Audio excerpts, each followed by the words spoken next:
Good morning, Onsby.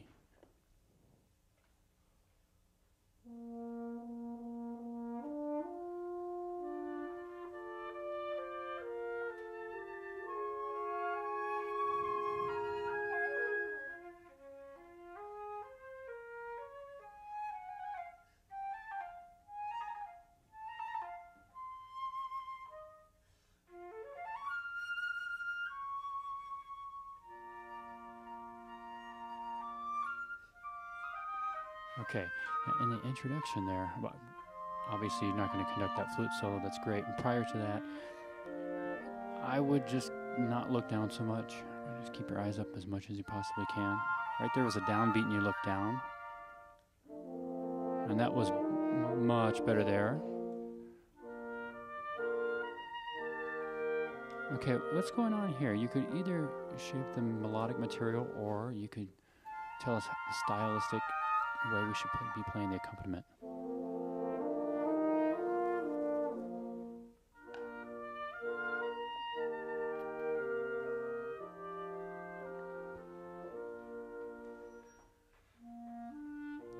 So right now I'm getting a general sense about how you feel the piece should be played stylistically, but I'm not getting detail on we're going to this moment and then away from this moment.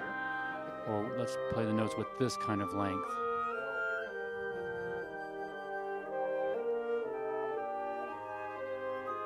And we look down again there.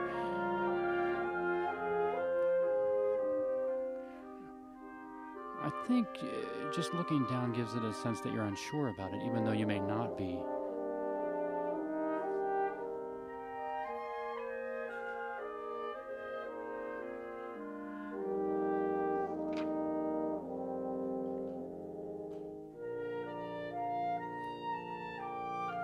I might also suggest that, when you're going to use your left hand, let's use it in a way that's meaningful and different from what the right hand is conveying. If it says the same thing, then it's probably not worth using. The mirror conducting is something that we should avoid.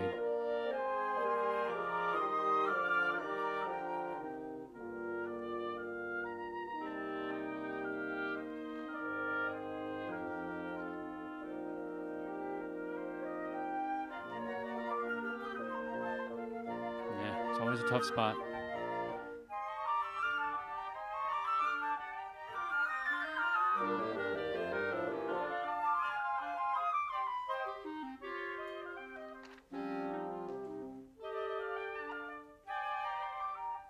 Yeah, and as we go along here, obviously, looking down more, perhaps we're just less comfortable with this part of the movement.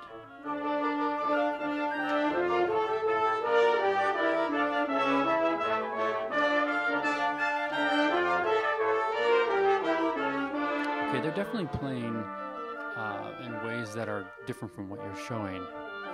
So, first of all, the leadership, I think, is important, but then reacting to that, if it's not matching what you have in mind, is also equally as important.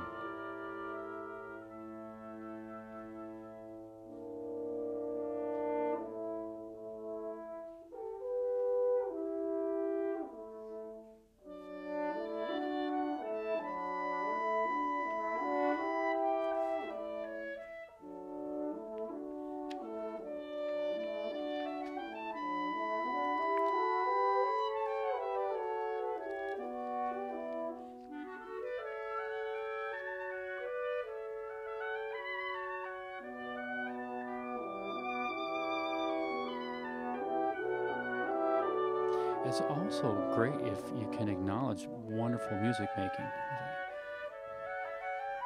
So the great shapes that you're hearing provided in the melodic material, just beautiful playing. You can just look at them and say, yes, that's wonderful. Can we stop right there? I think a good place to stop. I'd love to keep going, but we're running out of time if we go in. So let's work on some things. Okay. I want you to talk to me now that this is like your third day. Where are you on your journey for the week? Like, what are some things that you're working on this week that you're finding?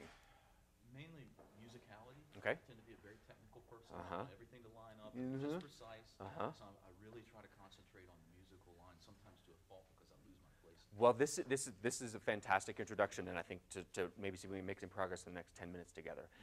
Because you seem detached from the music right now, it seems like to me. It seems like you're just making sure everything's in the right place.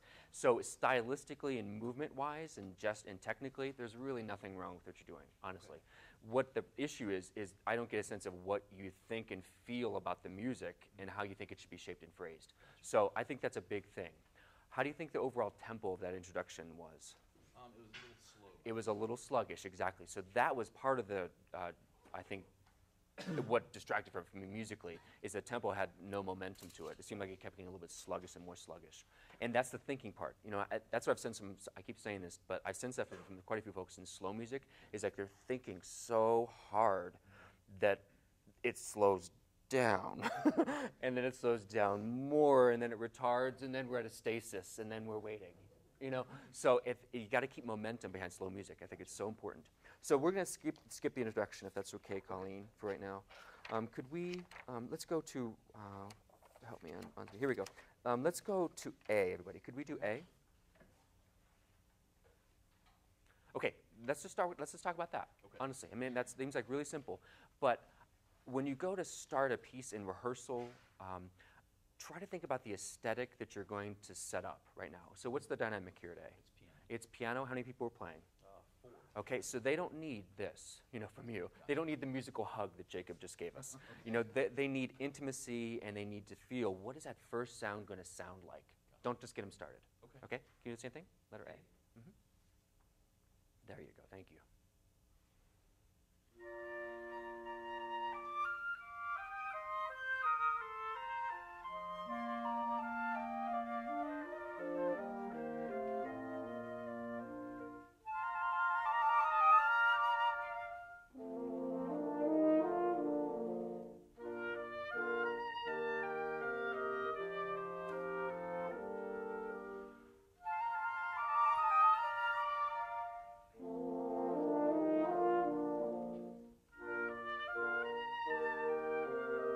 Great, great. How's this sounding to you now? It's better. It feels a little bit out of my box, but I feel like that's good. Yeah, I said this to somebody yesterday. Anything that feels awkward is good this week. You know, if it feels awkward and feels uncomfortable, it means you're learning. You're going to a place where you're out of your comfort zone. Right. That's really good. So now, what I'd love to feel, tempo feel better? Mm-hmm. Yeah, tempo feels a little more forward moving. I love that. The one thing I think that's going to get in your way is gesturally, if you go to deliver a message, you're going to emphasize it, right? You're going to have maybe a larger gesture. The stuff that becomes before that large gesture has to be smaller. Gotcha. Right now, everything is, you know, it goes from here to here to give the message. And it needs to go from this to that, exactly, to give the message. So if they're seeing the same message all the time, size-wise from you, it's like they don't get the message. Exactly, they tune you out. So I think the more that you can kind of initiate and then think about where's it going to. And it's oftentimes in little two measure segments, right, musically. So just be thinking about how you can deliver the message by minimizing, smaller, okay, to make that happen. Same spot. Hey, okay. That was better there. Did you feel different, though, when you got them started? Yeah. I mean, it's like setting up the aesthetic of the piece, even in a rehearsal setting. It's so crucial, because you're sensitizing them to, we're just not going to get started. We're going to think about how we're going to sound right away. Exactly. Yep.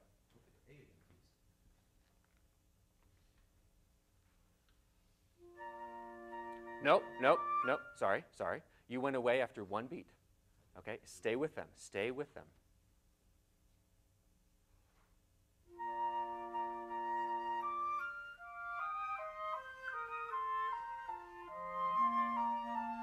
Where's it going? Good. That's what's going to. Good for you. Where's it going to? There.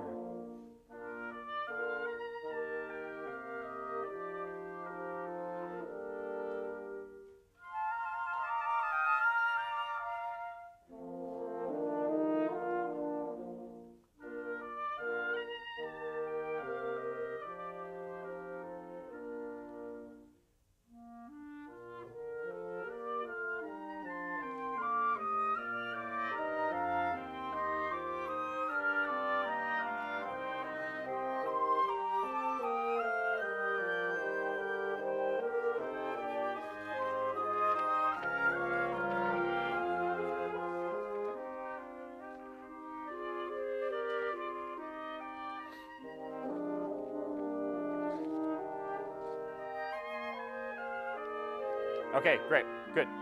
Now, up to that spot where we just started getting all the little canonic entrances, how does it feel to you? Do you feel more connected to them? I do, yeah. Yeah, and I think it's kind of comes and goes. Where we lose you musically is when you start to doubt yourself. Am I lost in the score? Right. You know what I mean? And all of a sudden, as soon as you go to do the page turns, it's like, oh, was I there?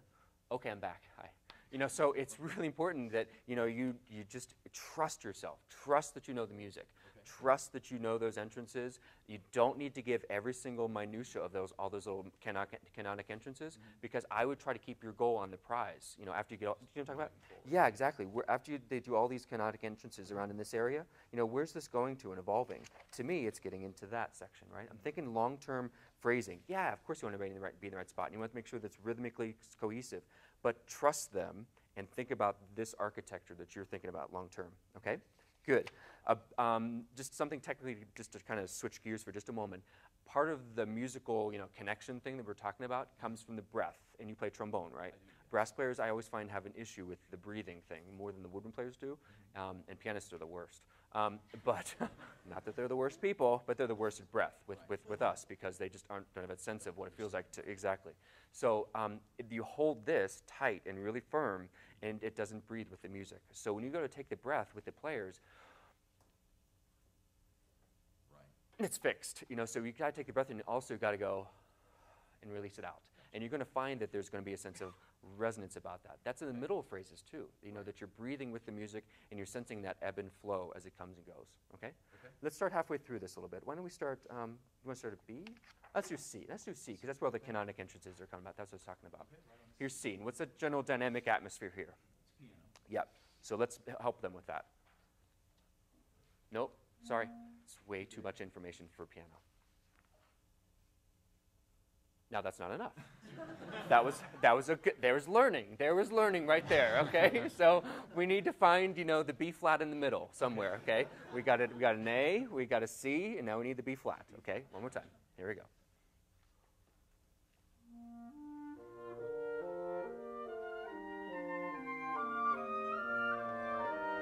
Stay with them. Stay with them. They need you.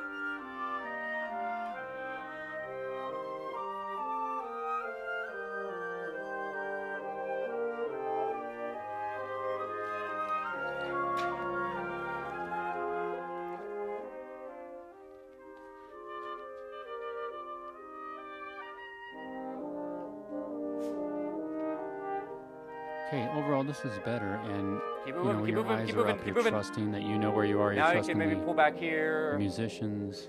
So that would be Yeah, one great, of the great, biggest great. priorities, That's as such well a as just special the moment, variance don't in you think? size That's of such a gesture. special moment in this piece. It's like it finally has reached some point of arrival, exactly. So, what do you want to do here before letter D? I'd like to retard.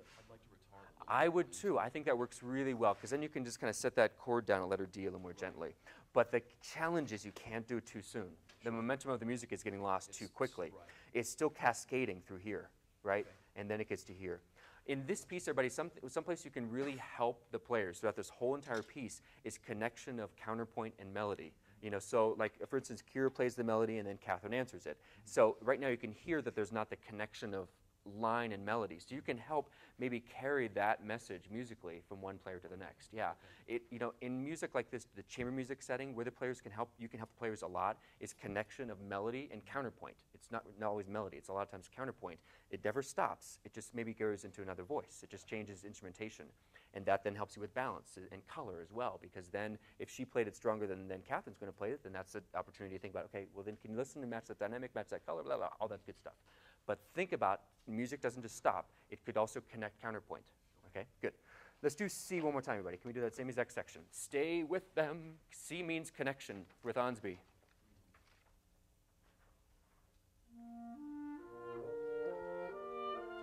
Smaller, smaller, smaller, smaller. Very intimate.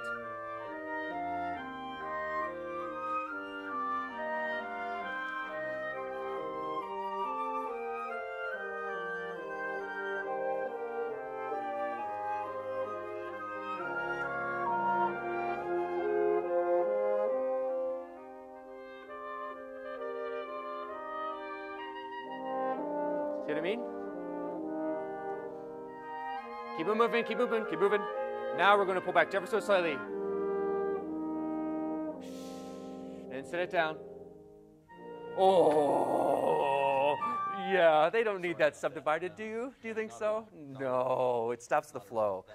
Yeah, okay, so just but did you hear that? That connection between those two voices? I mean, that was so beautiful that last time. So here's, can you do 2 before D?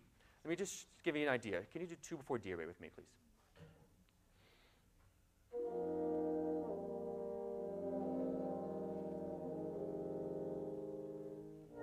You know, it's too much. It's too much. You try it again. Same thing. 2 before C. 2 before D, whatever it is.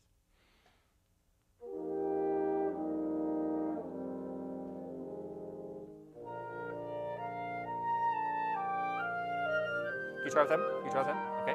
It's this, and again, what it is for me, it's connection of the counterpoint. You know what I mean? It's like it's going to that, and you can't see it as start, stop, start. Right. Okay. Same. 2 before C. C? D. Sorry. D. D for Don.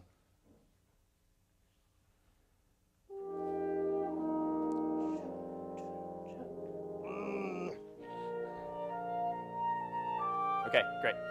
We're out of time. If we had more time, we'd keep tweaking that. Where that comes from, though, I will tell you, is subdivision. You have to organically slow it down. The analogy I always use is if you're going to do a retard and you're gunning down 36 here at 55 miles an hour, you can't all of a sudden slam on the brakes. You're not going to hit anybody. You got to just let up on the gas pedal, go 35 for just a second, and then you're going to ease back into 55, as opposed to go, stop, go. Okay, and that's what those retards, a lot of retards this week, feel like to me.